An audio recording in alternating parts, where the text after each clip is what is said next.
It's Monday, and it's August. It's the 3rd of August, and sun's shining. We're out of July, which means it's going to stop raining, and I've got more names. It's Tattie Scone today, which I actually think is just one of my favourites actually. In Scotland, a Tattie Scone is a vegetable. So today, for time, you have got a whole bunch of stuff to do that you can do in any order you like. Okay, so you've got 100 deadlifts, 100 hang power cleans, 100 air squats and 100 floor presses, and you can break that up any way you want. So you literally could just work your way through the list, finishing on 100 floor presses, or you could do like 10, 10, 10, 10, or you could 50, 50, 50, 50, you know, any way you want, or you could just totally do it randomly. Obviously you have to keep track of it somehow. And it's just once you've completed all 400 reps, that's you done for time. Beginners, I suggest you maybe just do 50 of each, okay, or put a time cap on it. Put like say a 10 or a 15-minute time cap on it, depending on how you feel.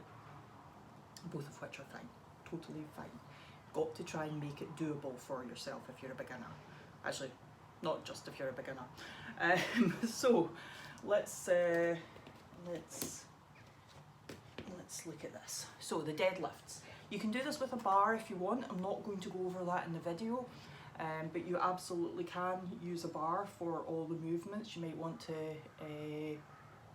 you'll have to base the weight of the bar on your weakest thing. So probably the hand power cleans, maybe the floor presses. And then obviously your deadlifts will be a wee bit lighter by comparison. That I'm not going to show you that. It's a mystery. Just go crazy, go crazy. So most people don't have a bar, so let's look at deadlifts with a kettlebell. So have your feet just about hip width apart, at the very least directly below you, depending on the size of the kettlebell. The kettlebell is going to sit just between your toes. When you go to pick it up, make sure you push your bum back behind you, behind your heels, okay, and lean over at your hips hard, not very much bending your knees, just enough for you to be able to reach the weight, okay. Keep your knees away from each other, so don't let them come in, keep your knees away from each other, just a little.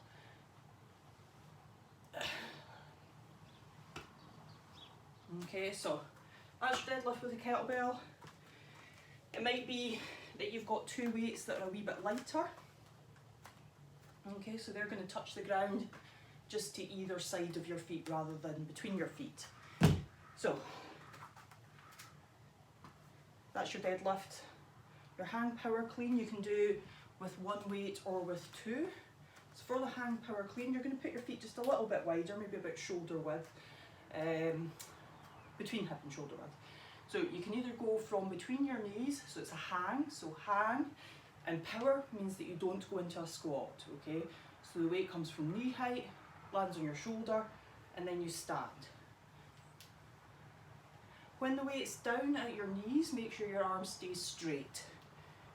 Okay, drive up with your legs and guide it onto your shoulder. You can do this with the weight down beside you as well. Make sure that your knees stay out and away from each other when you do this, and watch out for leaning across to the side. Keep your body nice and square. Okay, now if you've got two weights, they'll go down to the sides.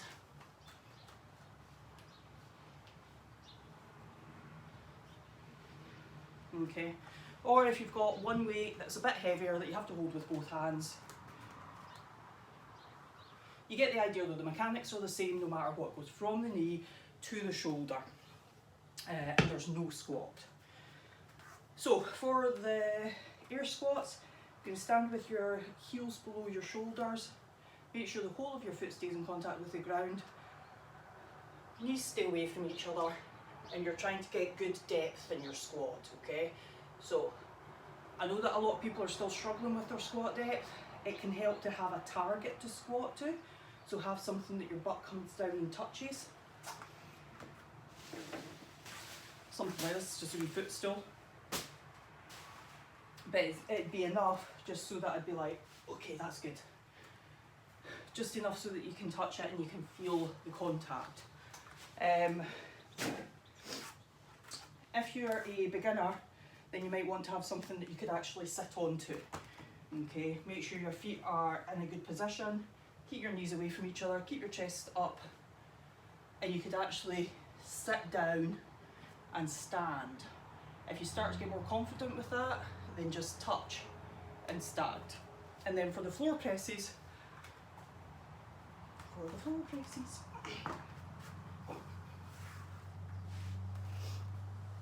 you can go both together, you can go one at a time, or you can go one between two hands.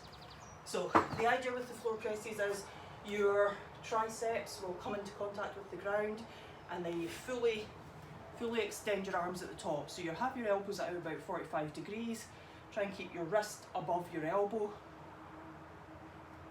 and finish with your arms locked out. That's it. If you're a beginner, then you have the option to do a seated press. Actually, it's not quite it. You've got the option to do a seated press if you're a beginner.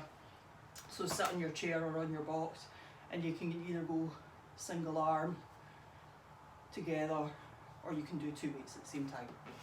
And that's going to save you getting up and down off the ground. So beginners, feel free to half the reps or set yourself a time cap.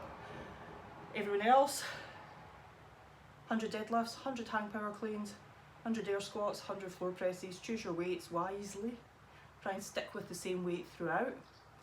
And it's 4 time. Challenge yourself. It's Monday. Bye.